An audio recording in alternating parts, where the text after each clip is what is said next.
Like and share this video, and write your comment in comment box.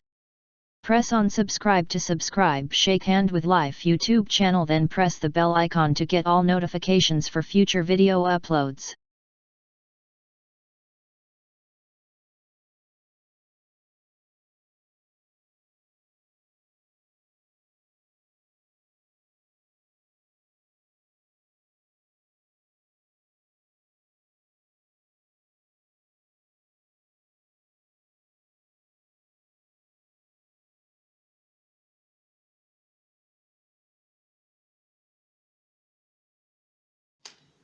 Hello friends, in this video you will study about the process capability, that is process improvement using CP and CPK analysis. Before moving in this tutorial, let's have a quick look over the learning contents of this video. The learning contents of this video are, first you will study about the meaning of process capability. Then you will study about the control limits and specification limits. Then what is the relationship of limits, specifications and distributions. Then what is the process width and the specification width. Then the process capability with respect to specification limits, it is known as a CP, and the process capability with respect to target, it is known as CPK. Then you will study about, or you will learn how to calculate the CP and CPK value. Then you will learn how to analyze the different cases of process for varying CP and CPK. Then how would you make an improvement in the process, and it is known as a process improvement. So all these things you will learn in this video. So starting with the process capability. Process capability implies how capable your process to meet the target value and stay within specification limits. So here this is upper spec limit. This red line shows the upper spec limit, and this red line shows the lower spec limit. And these are the this is the process spread or the process variations, and this is the process average. And this red line is the target line, and this black line is the process average. So here the process average lies on the target line, and this is lower control limit and this is upper control limit. The process spread is within the upper control limit and lower control limit, that is the within the control limits, and the control limits lying within the specification limits. So this way two things are there. First, whether the process average lying on the target value, and the second thing, whether or not the control limits lying within the specification limits. Specification limits are upper spec limit, this red line, and lower spec limit, this is the this red line shows the lower spec limit. Now what are the control limits and specification limits? Control limits are established as a function of the averages, such as x bar plus 3 sigma is upper control limit and x bar minus 3 sigma is lower control limit. Specifications or spec limits are the permissible variation in the size of the part, also known as the tolerance. The specification limits are established by design engineers to meet a particular function. Therefore, the specification limits will come from the client side. The control limits, process spread, distribution of averages and distribution of individual values are interdependent. How they are interdependent? Let us see in this next slide. This is limits, specifications and distributions. You see here the upper specification limit on this line and lower specification limit is on this line, and in between these two lines but you have the process spread for the individual values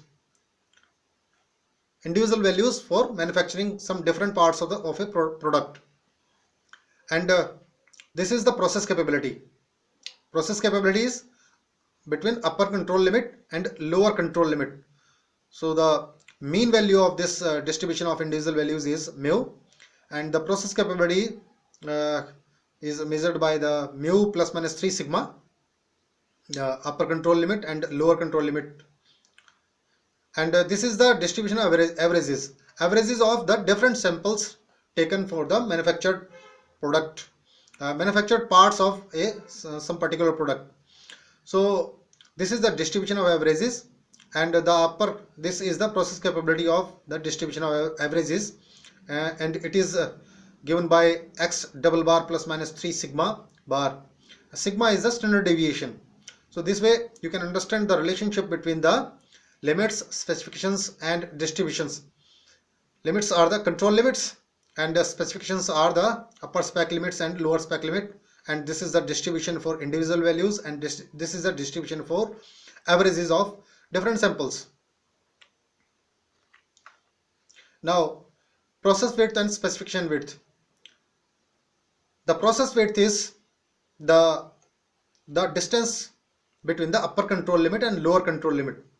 Upper control limit lies on plus 3 sigma, lower control limit lies on minus 3 sigma, and this curve shows the process spread, and mu is the process average. So the process width equal to plus 3 sigma minus 3 sigma, and the difference is 6 sigma. Therefore the process width also be taken as 6 sigma, and the process width equal to, or you can say that the process width is equal to upper control limit minus lower control limit. Therefore the process width is equal to difference of the upper control limit minus lower control limit.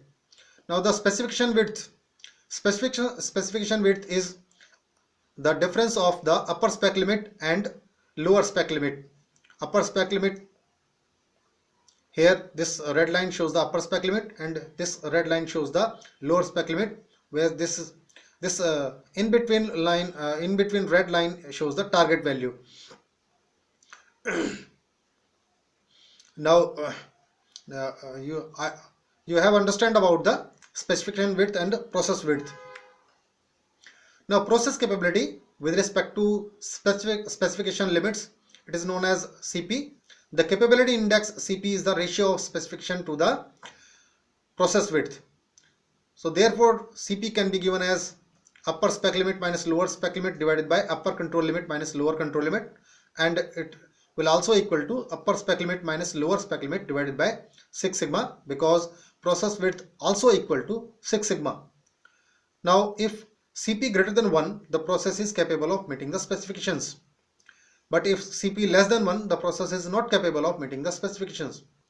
The de facto standard for the CP is equal to 1.33. The CP should be 1.33 for a good process, but in case of 6 sigma quality, the CP should be 2.00.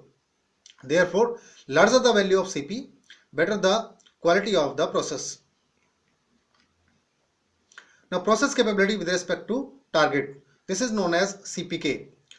Now because CP does not measure process performance in terms of target value, therefore we need some other measure.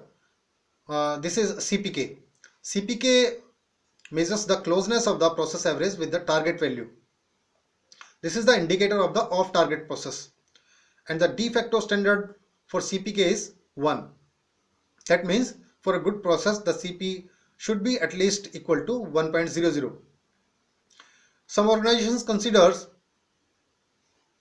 CPK equal to 1.33 or 1.67 for a good process.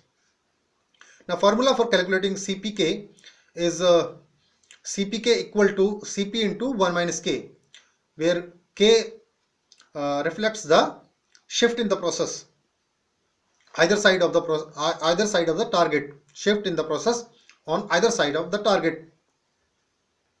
Now K will be given as shift divided by 0.5 into spec width, and the shift will equal to absolute value of mean minus target. To better understand about the CP and CPK, let's have an example for calculation of the CP and CPK. Here some specification limits are given for a product which is 14.40 plus minus 0.40, and the mean value is 14.30, and standard deviation is 0.067 mm. Now we need to calculate the CP and CPK value and need to draw the conclusion about the process. So we'll try to solve this problem. The given things are specifications 14.40 plus minus 0.40 mm, process average is 14.30 mm, and the standard deviation is 0.067 mm. Here the target value is 14.40 and the upper spec limit is 14.40 plus 0.40, which is equal to 14.80 mm, and the lower spec limit is 14.40 minus 0.40, which is equal to 14.00 mm. Now the CP for these upper spec limit and lower spec limit can be calculated. The CP is the difference of upper spec limit and lower spec limit, which is 14.80 minus 14.00 divided by the process width. Process width also given by the 6 sigma. So sigma is 0.067 and here is a multiplied by 6. The CP value come as 1.99. Now we need to calculate the K value. K is equal to shift divided by 0.5 into spec width. Now the mean value is process average is 14.30 and the target value is 14.40, and therefore the K is equal to this difference divided by the 0.5 into 0.80, which because the spec width is 0.80 and the K will come as 0.25. Now the CPK equal to CP into 1 minus K. Now CP value is 1.99 multiplied by 1 minus 0.25 and this will come as 1.49. So therefore the process is within specification limits because the CP value is equal to 1.99 and the process average is close to the target value. The target value is 14.40 and the CPK is equal to 1.49. So CPK is very much close to the target value. So the process is very good. Process is in very good condition. Now you will study about the varying CP and CPK values for different processes, and you will analyze how we will conclude about a process for different values of CP and CPK. Here is the first case. In this case, spec width greater than process width. So the spec width is 8 sigma and the process width is 6 sigma. Spec width lying on plus 4 sigma, upper spec limit is on plus 4 sigma and lower spec limit is on minus 4 sigma, whereas the control limits lying on plus 3 sigma and minus 3 sigma and the process average is on the target value. So in this case the CP will come as 1.33 and the CPK will come as 1.33. Both indicator shows that the values equal to 1.33. In this case the process is capable and the process average is on target. So the process is very good and we can say that the process working very fine. Now let us take a second case. In this case the spec width greater than process width, but there is a shift in the process and the shift is equal to 1 sigma. In this case the spec width is equal to 8 sigma. The upper spec limit and lower spec limits are on plus 4 sigma and minus 4 sigma and the process width is 6 sigma. The upper control limit lies on plus 4 sigma and lower control limit lies on minus 2 sigma because there is a shift in the process and the process average shifted on plus 1 sigma. In this case the CP value will be 1.33 and the CPK value equal to 1.00. In this case the process is capable but the process average is off target. Now case 3, spec width is equal to process width. In this case both kind of limits, the specification limits and the process limits are on the same or are on the plus 3 sigma and minus 3 sigma. Therefore the spec width is equal to 6 sigma and process width also equal to 6 sigma. In this case the CP will come as 1 and the CPK will also come as 1.00. The process is capable but at warning limits and the process average is on the target.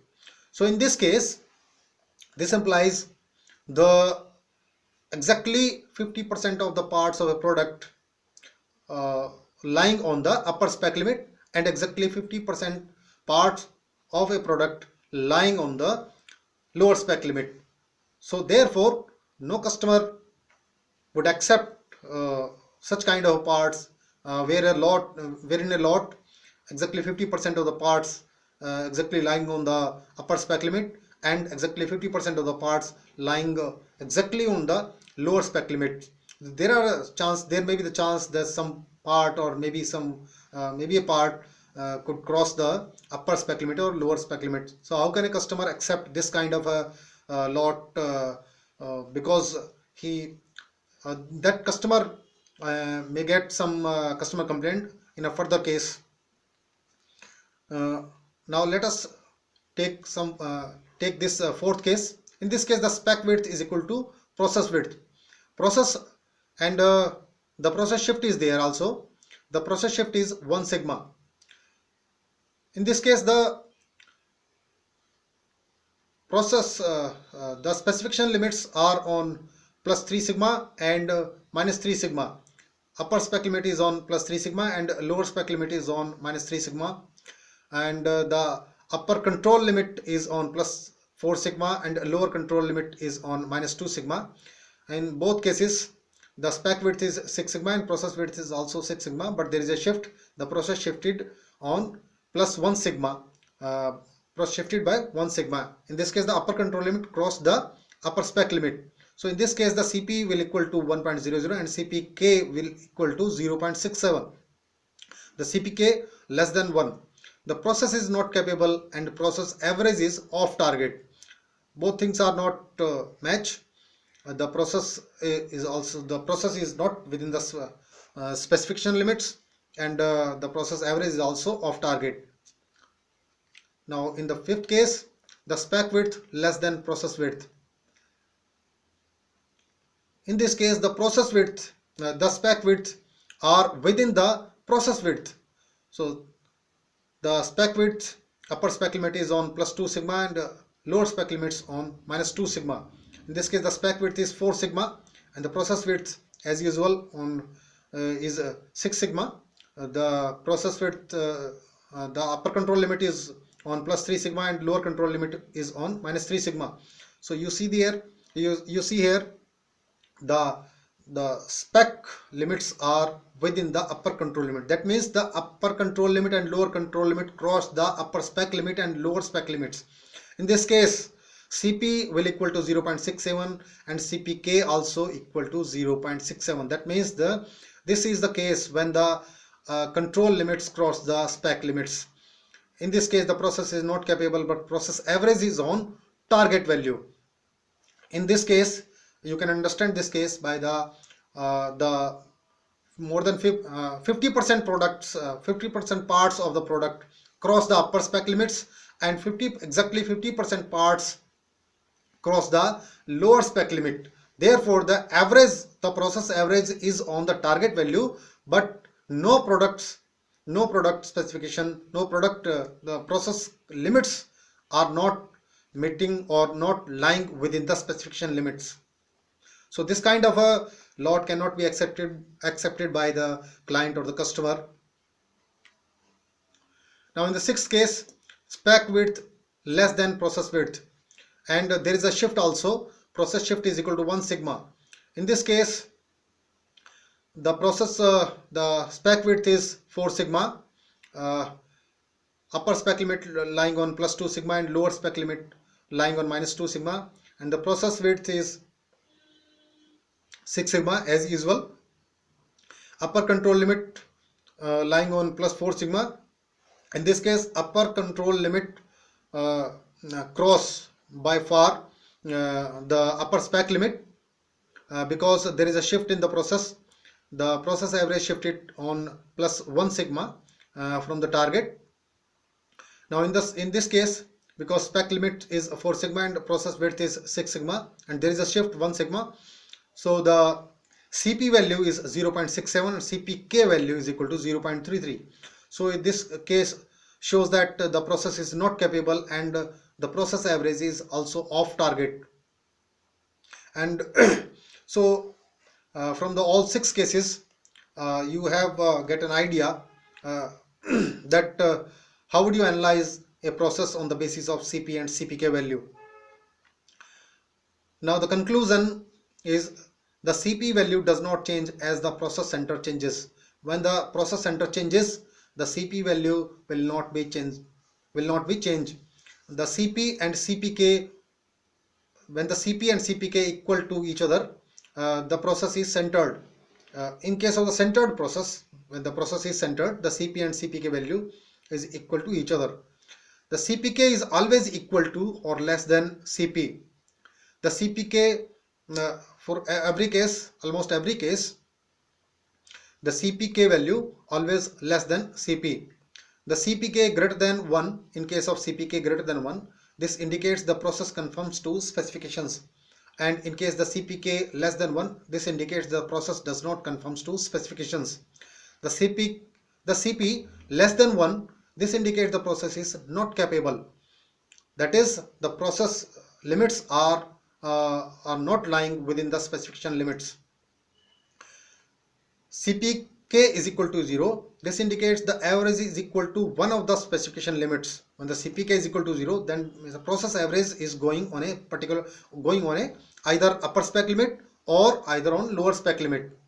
And when the CPK less than 0, or you can say that the CPK is of a negative value, this indicates that the process average either cross the upper spec limit or either cross the lower spec limit. Now, what would you do as a corrective action when the CP value less than 1.33 or when the process is, does not conform the specifications? So, after analyzing the value of CP and CPK for the process under consideration, if the CP less than 1.33, then take the following corrective actions.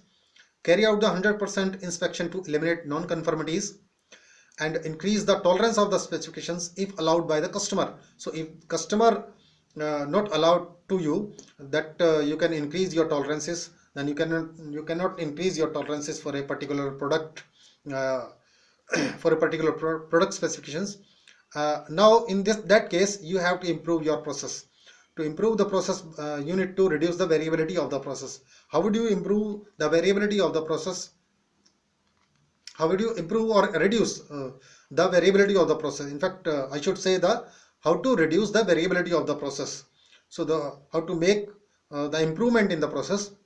You need to maintain the control charts to identify the variability in the process.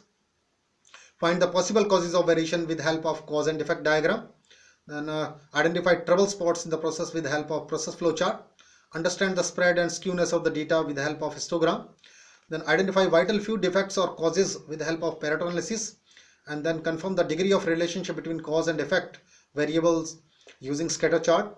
Then eliminate the cause and improve the value of CP and CPK,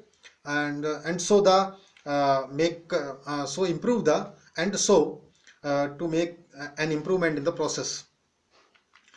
Now let's have a quick recap about this video, what you have learned in this video.